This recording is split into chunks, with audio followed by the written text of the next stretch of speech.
So I'm believing. I'm believing that there's some things that if you and I can get these and we can own them, then it might change everything that we are as a leader at home, in the workplace, in the church. I believe this so deeply. And so I want to share with you today. Now, this is a little bit longer video than I normally do, but I want to walk you through this because I got to tell you what happened. I'm doing a class one day, a mastermind group with a car dealer group out of Atlanta. And as I'm doing the group, I thought, man, this is it. This is a culmination of everything that we talk about as a leader, as a follower, as a human being on this planet that wants to add significance. So I want to share it with you, and I want to get your input. Now, obviously, in the time of a video, we're not going to be able to go over all of it, but I'm going to have following videos that pop up, and we're going to take these topics deeper. Cool? All right. The first thing I want you to think about is to take a piece of paper or some kind of a device and put a circle in it. And in the circle, outside the circle, that's what I want to talk about first. I want you to write the word culture. Now, don't roll your eyes on me. We've all heard culture. We all know that you've got to have a culture.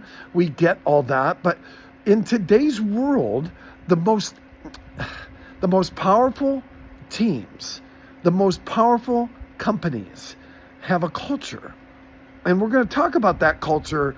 It might not even be a great culture, but it's a culture. And we're going to talk about how great cultures get established. I was reading an article this morning about Rick Pitino, the basketball coach at St. John's, and he was talking about in today's NIL world in college sports, where athletes get paid, it is almost impossible to create a culture. Because if somebody doesn't like what you're doing, they're going to leave. They have this incredible freedom. Now, you can express an opinion on it any way you want, but it makes it tough to create that culture. Great cultures take time. Great cultures are not transactional. Great cultures are not with a lack of patience.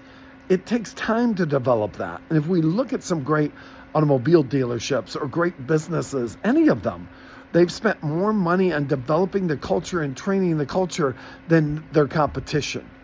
And again, I mentioned a few minutes ago, some companies have bad cultures. Bad cultures are not long-term companies. They might be profitable for a short period of time, but in most cases, they blow up and disappear. And we've all seen those. We could watch them all the time on the news. Cultures that are established, short-term pain, long-term gain, those are the companies that we read about over and over and over again. The In-N-Out Burgers, the Chick-fil-A's, the if you're in automotive, the dealerships that you really admire. Culture. But where's culture come from? Well, I think there's two pieces to culture. So you've got this circle, culture at the top. On the left side, I want you to write character. It comes from the character of the leader. So the question becomes, who am I? And what am I becoming as a leader? And those are things that I talk about in my workshops. See, here's what I believe. I think having a 2-day workshop on leadership is cool. It's great. You're going to get something out of it. You're going to be jacked up. But I found that wasn't what I needed to do. I needed to have 1-hour workshops that lead to 12-week workshops. In other words, 1 hour that gives you a taste of what I'm doing and what difference we're making, leading to 12-week boot camps that are in groups. And a lot of those boot camps, the individuals in the boot camps, end up being in one-on-one coaching too, and that's where the huge difference happens, but we're ahead of ourselves. I can talk about that anytime you want, but that's where I've seen incredible growth in humans. But again, character is where it all starts. And one thing we talk about in our group and in our one-on-ones is the character of the people. The character of the leader, the character of the people going through. Cool?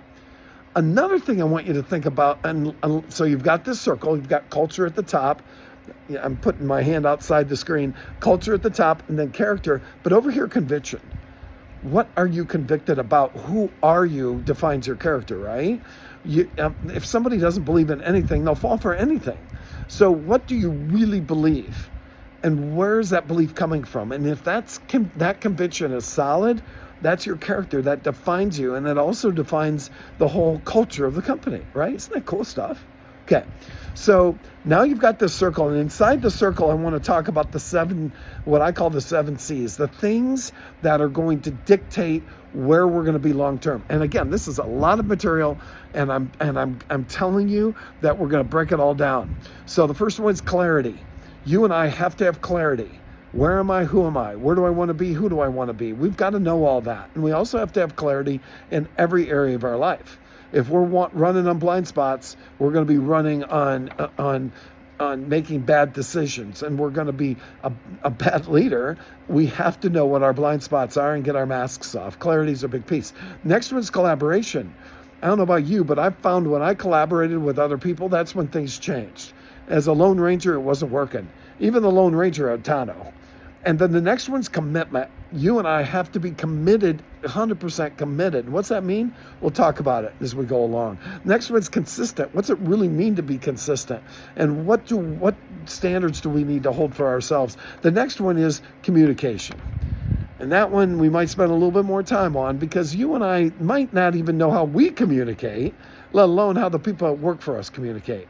If one person speaks Spanish and another one speaks Swahili, the reality is they're going to have a hard time communicating. And that's going to be leading to the next one, a hard time leading to connection. So communication leads to connection. And then lastly, coaching.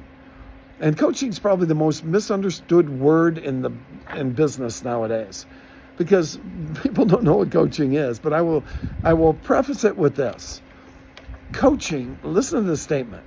A man or woman convinced against their will is of the same opinion still. A man or woman convinced against their will is of the same opinion still. What's that mean?